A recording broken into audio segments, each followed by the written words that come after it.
Fallout Equestria Survivors Guild, Chapter 14, Part 2. The next day when the Vertibuck arrived, we said our goodbyes to Sparky and Applebloom.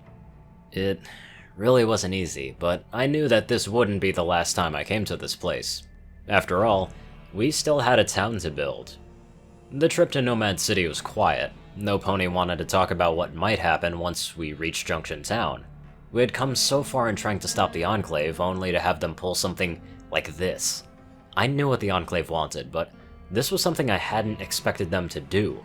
By moving in on Manhattan, they had showed their hands, and at the same time, they strengthened their resolve and their position in Equestria. We were now losing the war with the Enclave, and we had to make sure that we didn't let them keep Manhattan. Council Mayor, the City Council has convened an emergency session and are waiting for you to arrive. An aide said as we got off the Vertibuck on Nomad City. So, what's the word on Junction Town? They still haven't made a decision on how to proceed, but there's talk about a vote of no confidence against President Grimfeathers in the Senate. The war with the Enclave hasn't exactly been popular, and, well, a lot of ponies are unsure of her leadership at the moment, especially given the Manhattan situation. Well, just what we need. I groaned. I'll catch up with you later, but I need to get to the council. Jade said and headed off to the aid towards the city center. What are we gonna do now? Serenity asked as she looked between us. Are we gonna be able to fight the Enclave? I don't know, Serenity. I really don't know. I said with a sigh. We need to do something more than just fight. We need a victory. The Enclave's move was a brilliant stroke. They knew that they could demoralize the population by taking over 10 Pony Tower, which will make it harder for us to win. So, if we retake the city, then we might be able to change the tide of the war. Ark said. But that's easier said than done. I'm gonna talk with the Chief of Security. Maybe she'll be able to help out. In the meantime, could you watch Pureheart? Sure, no problem. I said as we split up and headed towards the housing district. That evening, Nomad City arrived over Junction Town. Since I figured that we weren't really going to be doing anything until tomorrow, I had planned to spend the evening in the city, at least until there was a knock at the door. When we opened it up, I saw Midnight standing there accompanied by 2 ponies dressed in ranger uniforms. She didn't really look happy to be here, which, well, that really worried me. Had something changed? Can I help you? Scootaloo Dash, I've been ordered to escort you to Junction Town in order to meet with President Grimfeathers, Midnight said in an official tone. After which, you will be placed in protective custody with the NCR until it is determined what will be done about the current crisis. Wait, what? I asked. They were arresting me? What's the charge? For now, you will not be charged. This is for your protection only. Midnight said, though it was obvious that it pained her to do so. Please, Scootaloo. I don't like this any more than you do, but it's the only way. I frowned a little and nodded. I hugged Serenity and my friends before leaving with Midnight and the soldiers. When we reached Junction Town, there was an air of unease and tension around the NCR capital. When I went past, they looked at me angrily, but no pony was ready to do anything yet. I sighed as the door opened to Regina's office. The Griffin looked exhausted, as if she hadn't slept since the crisis started, which she probably hasn't. Thank you, General. You are now dismissed, Regina said as Midnight nodded before leaving the office. Regina got out from behind her desk and looked at me for a long moment. Scootaloo, I am genuinely sorry that all of this happens. The Enclave has made everything difficult for us in the NCR because of the recent takeover. What about the ponies living in 10 Pony Tower? What's the latest on Soraya? I asked. Some ponies evacuated the tower, and we've been setting up refugee camps in our territory, so they have somewhere to go, Regina said with a sigh. Look, Scootaloo, we're losing this war. We're losing ponies that have been loyal to us since my mother helped found the Republic to the Enclave. Ponies are calling for my resignation for you to be turned over to the Enclave. And if things get worse, then I'll have to consider giving them what they want. I frowned a little at that. The war was getting worse for us, and ponies were pinning the blame on me and Regina. Neither of us were at fault. The Enclave had put us all in this position as part of their master plan, and we were playing right into their hooves. Is there anything that we can do? Maybe.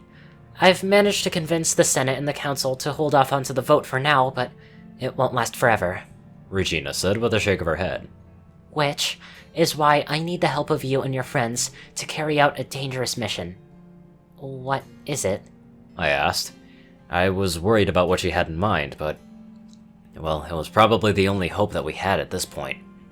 Windsor Breeze contacted me and proposed a temporary ceasefire between our forces with a list of conditions for our surrender. Regina said as she picked up a piece of paper that had words scrawled on it. She gave us a week to reach a decision, and I'm afraid she's using that time to get Celestia 1 running again. Running again? I asked, and I was confused by that. It was disabled before the Enclave took over the tower as a precaution.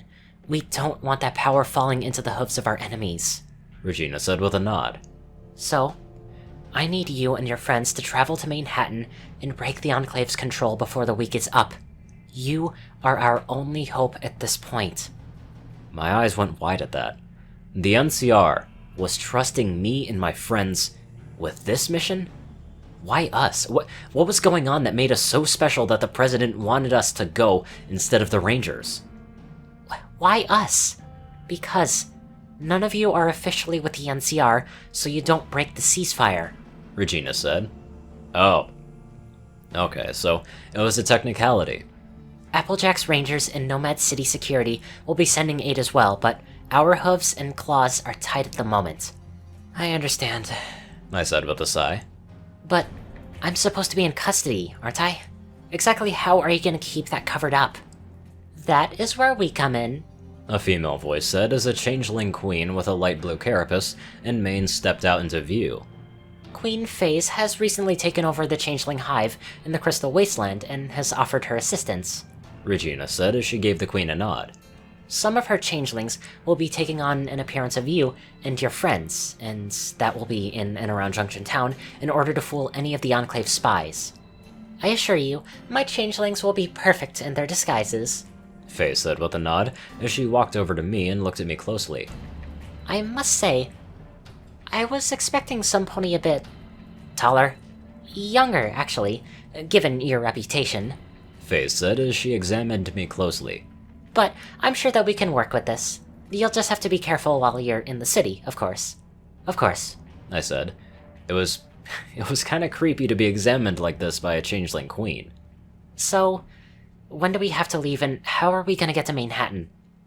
Well, you'll leave tomorrow before the Senate is convened, which is when the week starts, Regina said and gave me a nod. As for how, well, you'll see. In the meantime, we'll have to keep you in custody. Understood, I said with a nod as Faze moved back into place. Thank you, Madam President. I won't let you down. I know you won't, Scootaloo, Regina said with a nod. Just be careful. The future of Equestria is on your withers. But, well, no pressure, right? I asked with a chuckle as the soldiers came back inside. I gave Regina one more nod before I let them lead me away. My weapons were taken away and put into a nearby locker before I was locked up in the cell that was to be my home for the next week. It wasn't really much to speak of. There was a bed and a barred window that looked out into the town beyond. I laid back onto the bed and stared up at the ceiling. I honestly had no idea what I was going to do from here. I didn't quite like the idea of having to essentially break out of jail, but this was all part of Regina's plan. I just couldn't believe that everything had gone so wrong, so fast. Windsor Breeze was smart, and that made her dangerous. She must have moved in fast enough to cut off Zerai's escape from Ten Pony Tower if she wanted to keep the zebra from broadcasting elsewhere. I couldn't help but think about what was going on in Manhattan right now. The Enclave was likely putting the city and its settlements under martial law in order to maintain order, but it might at least keep them safe for the time being. There had to be a lot of ponies in that city hoping for rescue that may never come. Though, one thing kept bugging me. How did the Enclave get access to Ten Pony Tower so quickly? Was it possible that they really did have ponies elsewhere? And if so, who could we really trust anymore? I shook my head at that. This wasn't going to turn into the Great War all over again, where, well, we couldn't trust any pony else. The Enclave, it had its agents, sure. but we weren't about to let them turn on each other trying to find out who they are. I sighed and just looked at the empty space in the bed next to me. This was going to be the first night I didn't get to sleep with Cherry by my side in a while. It struck me at just how much I really missed her. Her laugh, her smile, and the way she smelled even. She was a wonderful pony, and she made me happy to be alive. Was it really possible that I did feel something more for her than just friendship? Hey, Scootaloo, I see they've got you in the VIP suite. A familiar voice said, and I looked up to see Cherry coming into the holding room. Huh. Yeah, only the best for the Enclave's #1 most wanted, I said with a chuckle as I got to my hooves and walked over to the bars to her. So, has the president had you filled in with a plan? Yeah, but I don't know about all this. Are we really about to do this? Cherry asked. I mean, we're only going to have so much support in the city now. We're the only chance there is to stop the Enclave here, I said with a sigh. Winter Breeze is there, and that makes things even more dangerous. If we don't do this, we might lose the war. Cherry nodded in understanding as she looked at me with a sigh. If you want to do this, then we're all behind you, 100%. I smiled as I placed my hoof onto the bars for a moment. That means a lot to me. I know that this won't be easy, but it's the best option we have. Midnight doesn't seem too sure about this plan either, but she's agreed to it.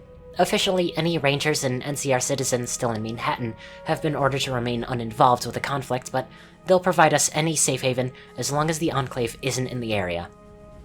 Well, that was something at least. It meant that we had some allies even if they really wouldn't be able to help us fight the Enclave.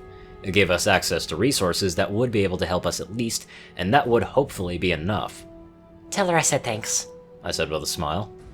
I just hope that it'll be enough to stop the Enclave. I'm sure we'll be able to handle this together as a team. There's always still the question of who the Enclave spy is, and hoping that they don't have access to our plans. Do you really think that there's a spy that close? What if Winter Breeze was just trying to get under your skin? I don't know, to be honest. I admitted with a sigh. I just have to hope that we'll at least figure out the truth before it's too late. Don't worry, we will. Cherry said with a smile. And don't worry about us. We'll see you tomorrow, okay? Okay. I said with a nod as Cherry headed back out of the holding area. I sighed a little and laid back onto the bed. I had no idea what I was going to do at this point, but I would figure it out soon enough. Well, there really wasn't much of a point in dwelling on it anymore, so I just closed my eyes and drifted off to sleep. When I woke up, I was in a place that I hadn't really expected. I was outside of the old schoolhouse in Ponyville, and I yawned a little and stretched. I probably must have drifted off to sleep while waiting out front. Scootaloo? Are you okay? You look tired. The teacher said as she poked her head out to check me. You don't have to do this today if you don't want to. No, I'm fine. I said with a quick nod as I shook my head, trying to wake myself up. Sorry. Sparky just kept waking us up last night. Don't worry about it. I know how that is, she said with a smile as I walked into the schoolhouse. I looked at myself. I was dressed in my old suit and tie from my days before the apocalypse when I ran Red Racer. I was here to give a presentation for Family Appreciation Day to Cloudy's class like Sweetie had mentioned in my last dream. Alright, settle down, the teacher said with a smile. Today, we have a special guest. One of Cloudy's moms will be talking to us about herself and her job at the Red Racer Company. A unicorn colt raised his hoof and he was called on. Didn't Cloudy's mom used to work for Stabletech? Yes, but as we all know, since the end of the war with the Zebras, Stabletech along with the other major corporations were dismantled or applied to different industries, I said as I stepped forward. Stabletech was built to save ponies from a horror that never came, so there was little need for it to continue. Red Racer, on the other hoof, still provides services for ponies as needed. I smiled as I talked about the founding of Red Racer. I had always loved riding a scooter and had seen the value of it for ponies like me that, well, couldn't really fly. The company had originally been started to help disabled ponies get around easier and even be able to live normal lives. I told them about my own experiences as a filly and struggling with my own disability that I had learned to overcome. The fillies and colts listened curiously, and even Cloudy, who gave me a reassuring smile from her seat in the front. It was sad enough, though. These ponies were so young. Some of them had never been born in Equestria as it really turned out. If they were lucky, they wound up in the stables, but I had no idea how many of them would have even survived that. I finished talking and the teacher gave me a nod. Does any pony have any questions for Mrs. Scootaloo? She asked, and a bunch of hooves shot up in response. She pointed her hoof at a dark-colored earth pony filly with a dark blue mane. How about, you first, Symphonic? I was wondering about your cutie mark. How did you figure out your talent? Well, with Cloudy's other mom and our friend Applebloom mostly, I said with a chuckle. We had been trying to figure out our cutie marks for a while, and at that point, until we realized what our talents were. Our talents are to help ponies to the best of our ability, either with their cutie marks or just in general. It's why we did things like build the stables. We wanted to help ponies. The colt from behind raised his hoof and was called on. Is it true that you left instructions in the stables for the ponies to do... what's the word? You mean the experiments? I asked, and I flinched a little at the question. I was afraid that might come up. Yes, but there was a purpose to them. We wanted to give Equestria in the future a better chance to survive, and thankfully, they never had to be put into that place. There were a few more questions before the bell rang, ending class. Don't forget, students, read the chapter on Discord in your history books for next week, she said as the students filed out of the room. That was great, Mommy, Cloudy said as she trotted over to me with a smile. I'm glad that you got to come to class. Yes, thank you. Sweetie Belle has been doing this since you moved into Ponyville, and I'm happy to finally get to meet Cloudy's other mom, the teacher said with a smile, and she offered me a hoof. Likewise, I said with a nod, and I shook her hoof. I'm glad to be able to talk to Cloudy's class. She nodded, and I headed out with Cloudy, who was smiling. I ruffled the filly's mane and looked out for Ponyville. It was still what I remembered it had been before the war. In a way, this was what I was fighting for. Not necessarily to return completely to the past, but to secure a future for Equestria. You know, as much as I hated to admit it, Winter Breeze was right about one thing. Equestria still had problems.